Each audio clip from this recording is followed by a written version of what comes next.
sick, bro, but there's no way Jynxzi donated $1 million. No. That's crazy, Jynxzi. Dude, I'm sorry, dude. I just feel like in this particular group of people, bro, you got the least liquidity.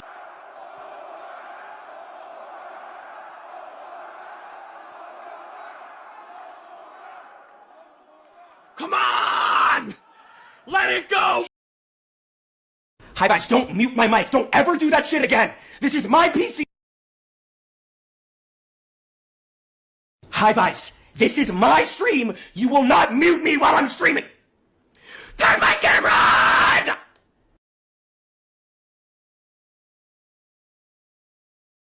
Yo, shut up.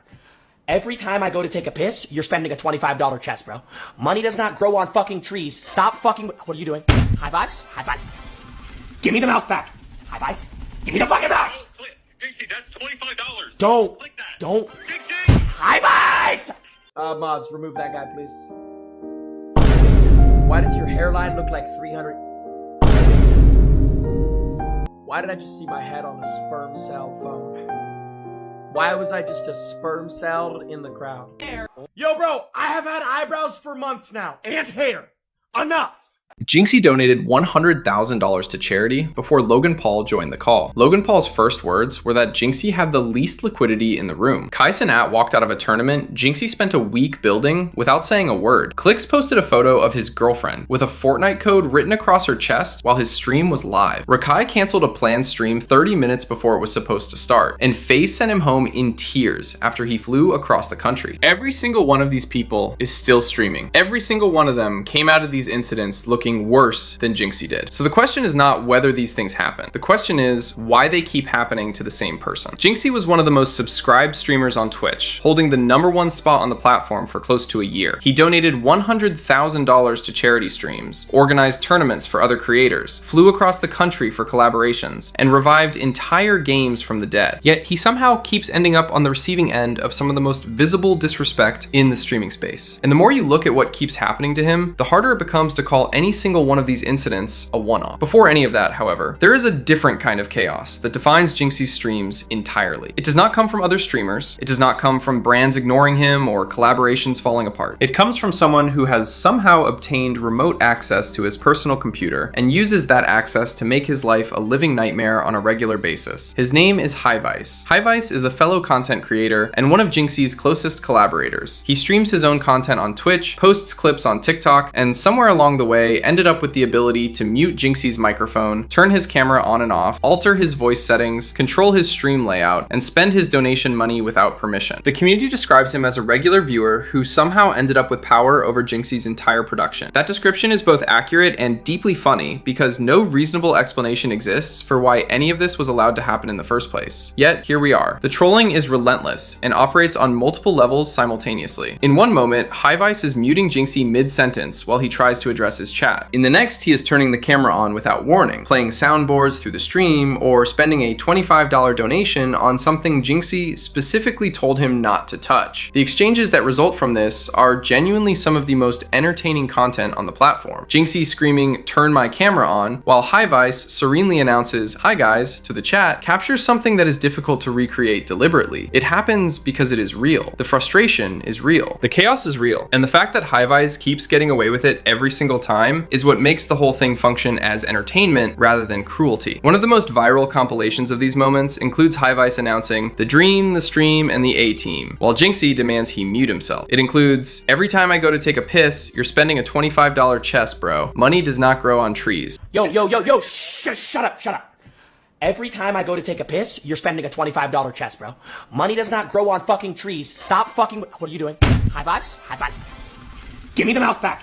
HiVise, give me the fucking mouse! Jynxzi, that's $25. Don't. Click that. Don't. Jynxzi! HiVise! It includes Jynxzi being told to look to your right and spending 30 seconds genuinely confused about whether there is a pigeon in his room. Look to your right. Yeah, I'm looking to my right, bro. There's not a fucking... Yo, guys, I'm looking to my right. I don't see a pigeon, bro. I I don't even know how a pigeon could get in my room.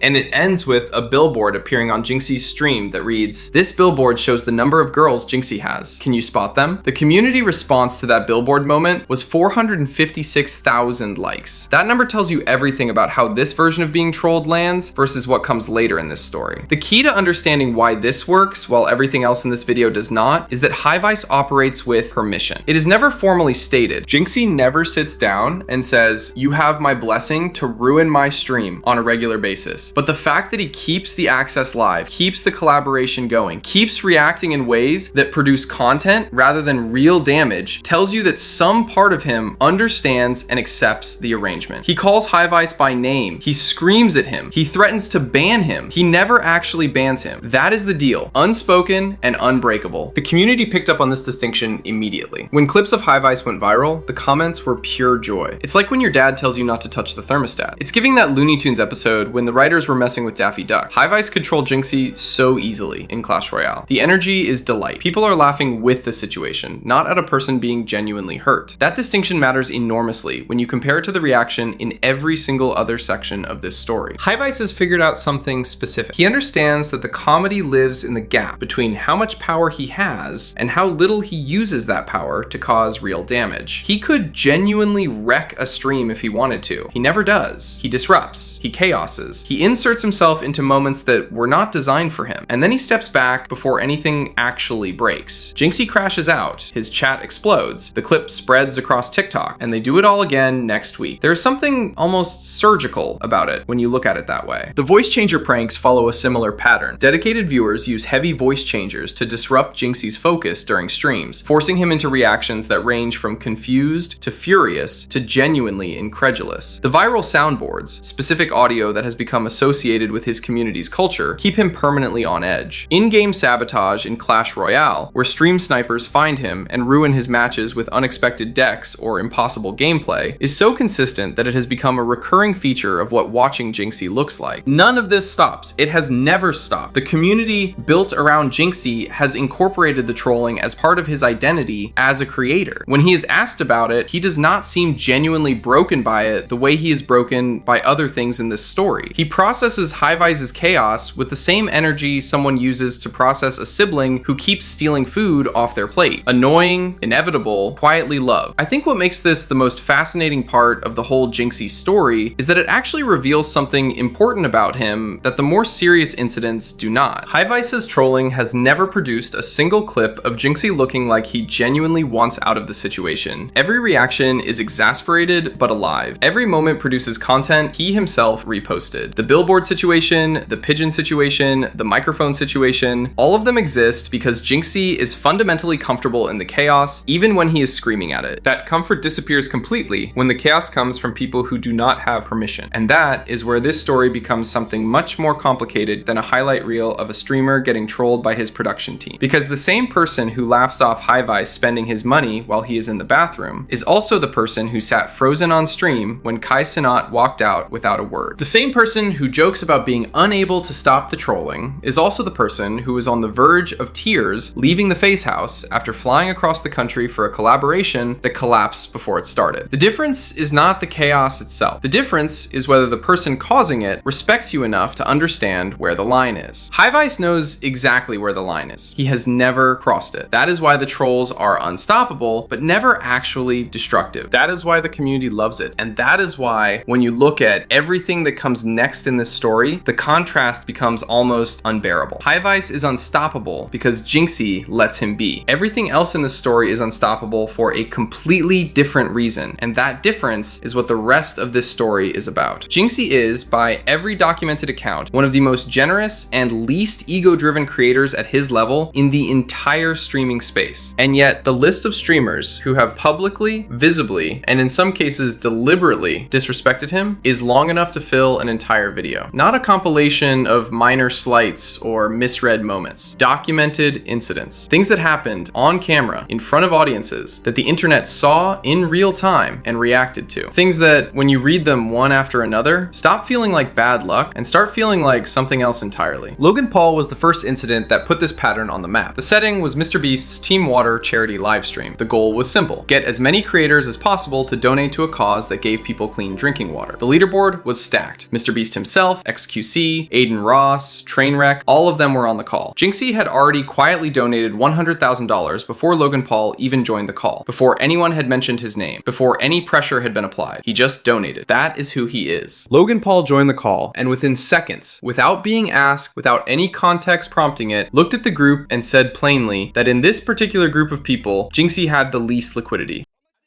Bro, but there's no way Jynxzi donated $1 million. No. That's crazy, Jynxzi. Dude, I'm sorry, dude. I'm sorry, dude. I just feel like in this particular group of people, bro, you got the least liquidity.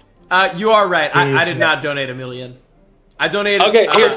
I How much did you donate, Jynxzi? I donated. Jynxzi, don't tell him. Okay, I'll tell you after. Wait, Logan, will you donate whatever Jynxzi donates? Chat, how do I always get like shit on? Why are you smiling? Come on, man. Hey, you're not gonna call him Brogan and back out of that. There's no shot, right? All right. I'll do it. You donate whatever I Jynxzi, donate. how about you? Okay, I don't. Yeah. Wait, what do you think I donated? If you had to guess, Couple K, 2K, 3K. I donated 100,000.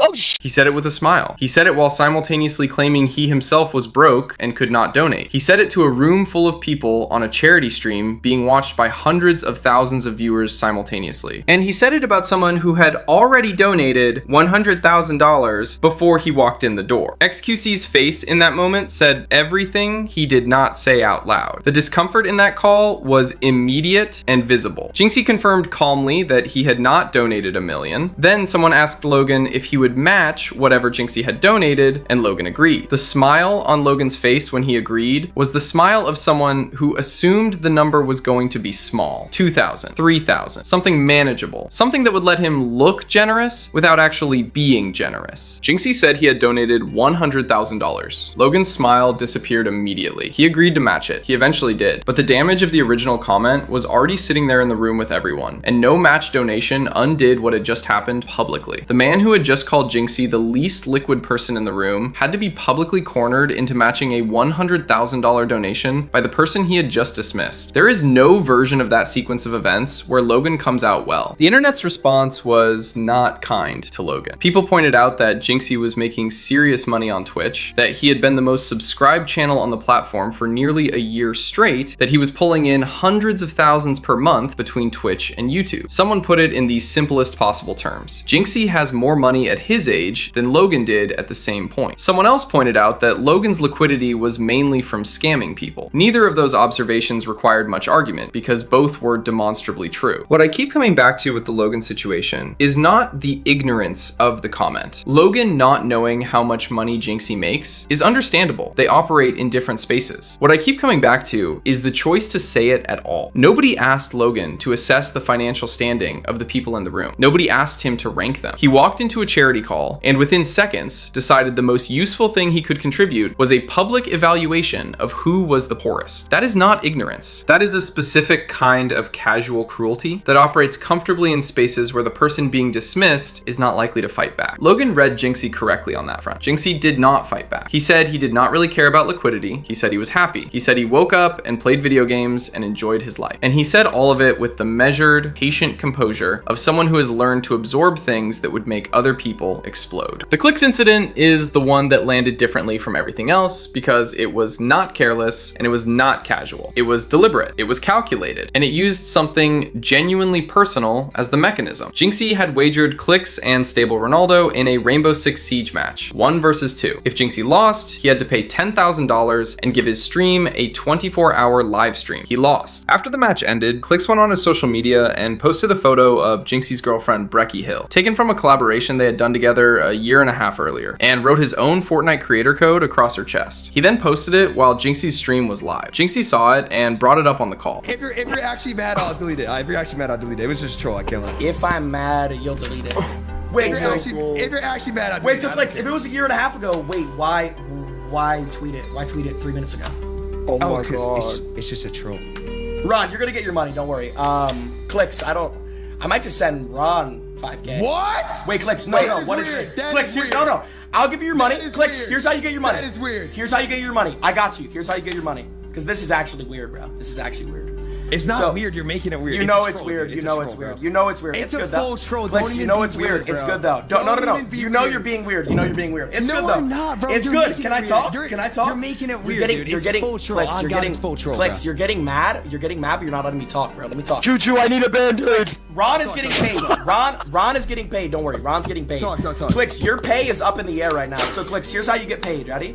So first Band-aid. First thing. Bandages. Yo, Ron, mute your mic. Mute your mic. This is just me and Clix right now.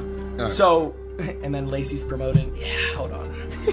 Okay, so here's Lacy. what you're gonna do. Here's what you're gonna do. No. You're gonna delete the tweet, and then you're gonna apologize, and then you'll get paid. If you don't do that, I'm just sending Ron 2.5K. What if you send me the full 5? Can I? I Delete want the to go buy. tweet. Clix, delete the What if- tweet, what if- then what if you apologize, say- then you get paid. No. Delete the tweet. That's the offer, bro.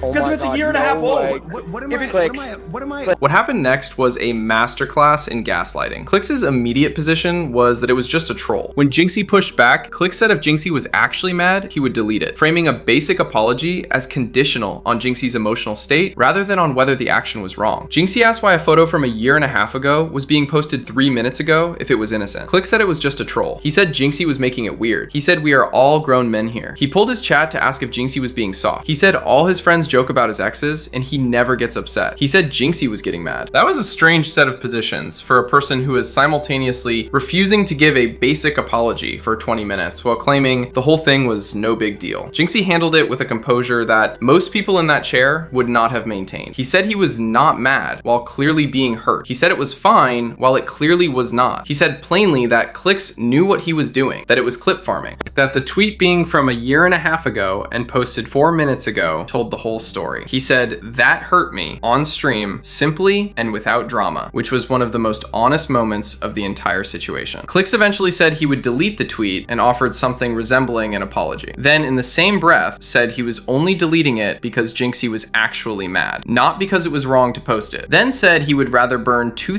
$2,500 than delete the tweet. Then the situation escalated further when Ron, who was also in the call, started making noise in the background, and the conversation spiraled into chaos that Jynxzi tried to manage with increasingly strained patience. Jynxzi paid both Clix and Stable Ronaldo the full amount. He had said he would pay if he lost, and he is a man of his word. He paid the person who had just spent 20 minutes refusing to apologize for using his girlfriend as content. He paid him in full. The internet sided with Jynxzi almost universally. The people defending Clix were in the minority. Nobody does that to a friend, regardless of how casual the relationship is. I think what makes the Clix situation the one that hit differently from everything else is not even the act itself, though the act was genuinely awful. It is the refusal to acknowledge that the act was wrong. Clix never said he was sorry because it was wrong. He said he was sorry because Jynxzi was mad. That distinction reveals the entire character of the person involved. The Clash Royale situation with Kai Cenat was a different kind of disrespect entirely. It was not a single comment. It was a complete and sustained dismissal in real time across an extended session in front of an enormous audience. Jynxzi had been playing Clash Royale every single day for months. He was arguably the person most responsible for bringing the game back into mainstream streaming culture at that point. When Kai and the AMP members needed to do a sponsored Clash Royale stream, Jynxzi reached out and offered to make it genuinely good. He said he could teach them the game, break down their decks, run them through a tournament structure, make the whole segment work better than a standard sponsored stream usually does. They were down, he was in. What followed was one of the most uncomfortable things he has experienced on stream. He joined the Discord call and started trying to run the session, explaining how to navigate to the game, giving instructions on how to find the invite button, try to get the match started. The AMP members kept talking over him like he was background noise in the room. Do y'all want to do a tournament? Cause I think that would be fire, bro.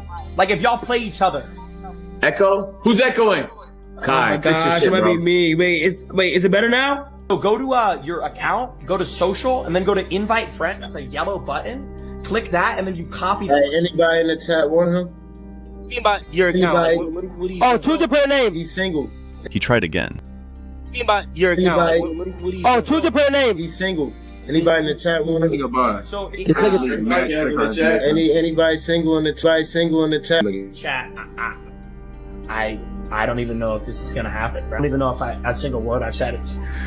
Guys, spam one about you smash. Can you guys hear me? I ain't gonna he tough. I ain't gonna he faked up that. I ain't gonna he faked up that. Kai is doing an IRL?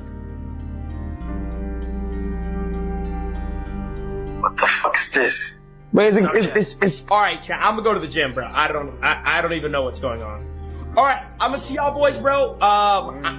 I tried to set up attorney. I don't know. He was mid-sentence explaining where to find the yellow invite button when someone started asking Jynxzi's chat a completely separate question about whether anyone in the chat was single. He tried again. They kept talking over him. His own chat started saying they did not even know if the tournament was going to happen. Jynxzi said himself on stream that he was the person who had organized the entire thing and he could not get anyone on the call to focus for 30 consecutive seconds. Then Kai simply got up. No explanation, no BRB, no message to Jynxzi. He switched to his IRL setup and walked out of the collaboration entirely, leaving Jynxzi frozen on stream in front of his audience. Kai's own chat immediately started posting L Kai. That tells you everything about how obvious the disrespect was in real time. Even the people watching Kai knew what had just happened. Jynxzi sat there for a moment, processed it, said he had tried to set up a tournament and did not know what happened, said he was going to the gym and ended his stream. Kai came back to his stream later and started explaining that he had not wanted to do the IRL content and would rather have done the one-on-one with Jynxzi. What am I doing?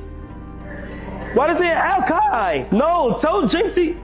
Matter of fact, no. Okay, yeah. I'm going to Jynxzi, bro. Tell Jynxzi they had something playing IRL, but I'm about to do a one-on-one. Tell Jynxzi I'll do the one-on-one with him. I didn't want to do the IRL shit. I ain't gonna lie. I told him not to do IRL. Tell Jynxzi I didn't want to do it. I'm not doing the IRL shit, gang. I'm not. No. Tell him come back on. He got on for real? Jynxzi ended for real? Oh, God. Bro. They got an IRL. Chat, listen. I told everybody, let's do this shit with Jynxzi. Oh my God, this is stressing me out, bro. I don't want to do the IRL. I'd rather do this shit with Jynxzi, gang. When CB first came in here, I said, no, I don't want to do IRL.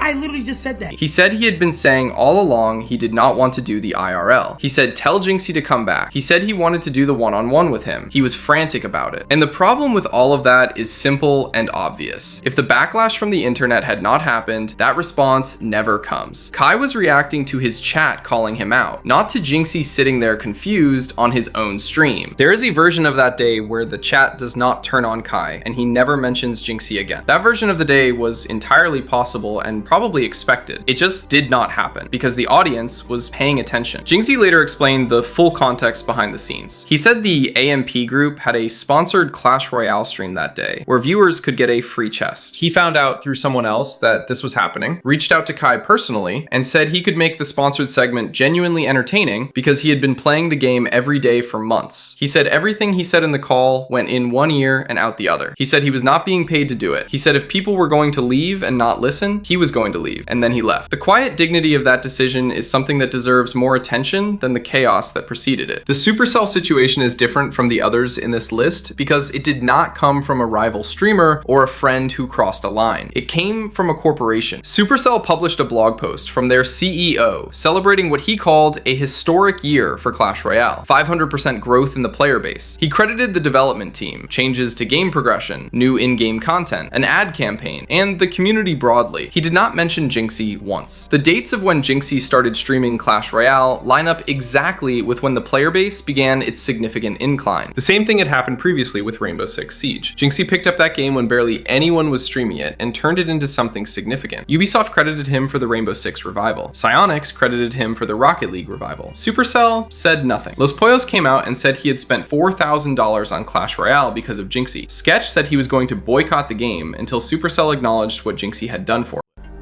If you're the CEO of the company and one of your like people that works for you says, dude, this year we had a 500% increase in revenue, it was because of Michael Bolin. Like, it's just so insane. It's like, are you not, as the CEO, because you have to be accountable, you're the CEO of the company, like, are you not asking more questions? Like, do you know what I'm saying? Are you not curious at all?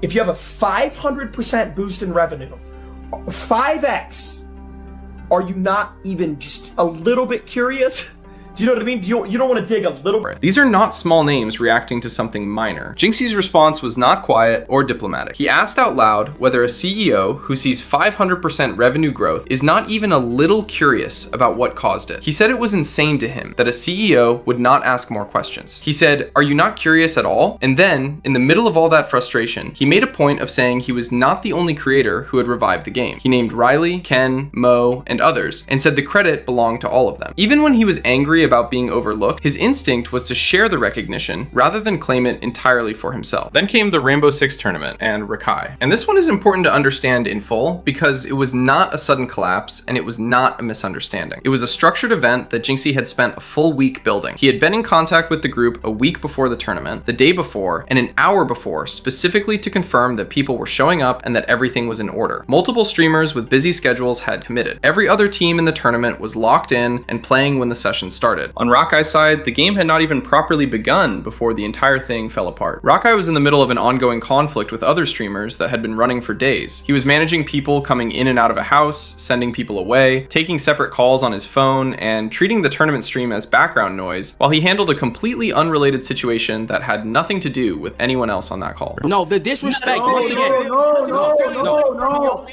I'm just gonna deafen my mic and say something real quick. The disrespect, and I'm not trolling. Jynxzi. I was seeing Jynxzi up a week before, the day before, an hour before, just making sure that, we came through and made sure that we showed up. And the fact that this is crumbling because people cannot respect the tournament is actually insane to me. It's insane to me. I'm just being honest. It's insane to me. We need to band together and realize who really is the problem.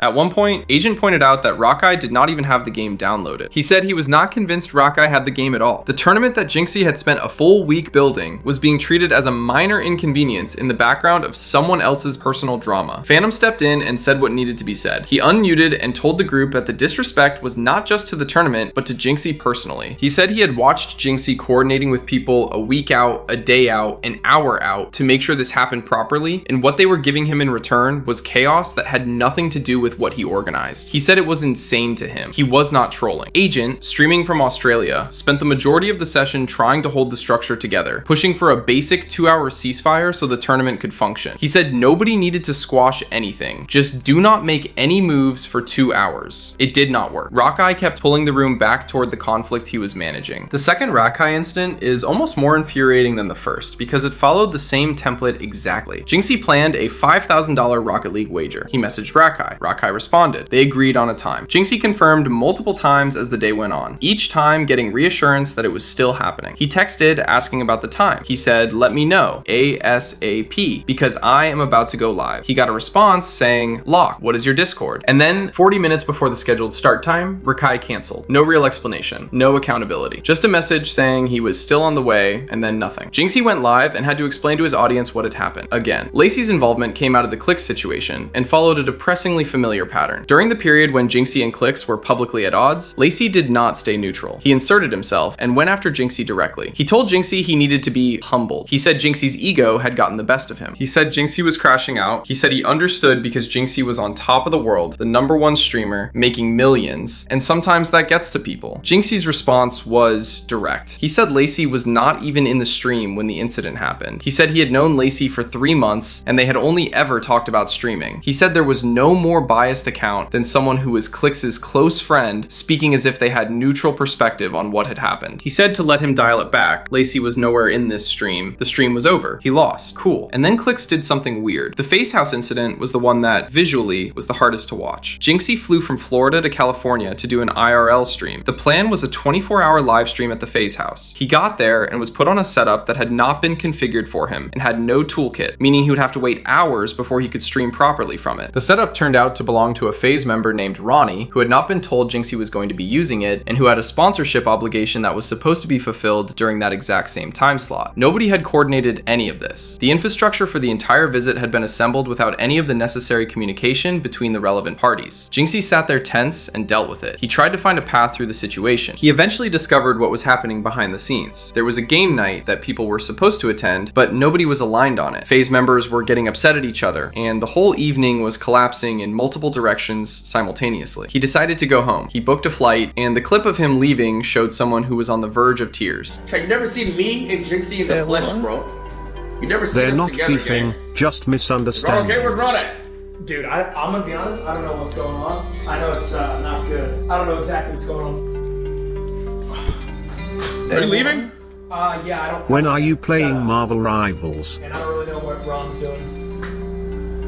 Give me a hug, brother. I'm sorry. You're good, bro. You didn't do anything wrong. You're good. Get home safe, gang. Yes, sir. Yeah, what? What the fuck happened? They're supposed to do a 24-hour. He's actually leaving. So basically what happened was they suck at planning stuff. Oh, trust me, I know, gang. And here's the thing, it'd be like the most simple, easy shit, like shit that we do, like that's some normal shit. It'd be some hard shit because it's just a lot of people involved. People not respecting people's times. Oh shit. Jynxzi, I'm sorry, bro. It's not FaZe. That's not what FaZe is supposed to. Fuck. I'm sorry. Jynxzi, I'm sorry. I wasn't a part of it, but whatever happened, I'm sorry. Hold on, they said Jynxzi tweet. Yeah. Oh no. I wouldn't even. People are gonna think I'm saying a word. I'm gonna hold back. Tight shit. That's weird. I don't care. Damn. Oh my god, bro. Yeah, definitely a little. You know, hey look, boys, I'm gonna just tell y'all like this, you know? I don't know what these niggas had going on. I'm sitting with Sketch and Lacy right now because whatever happened, it's not really stream business regardless. Let's just have a good time. I don't know, you feel me? It's whatever. Feel me?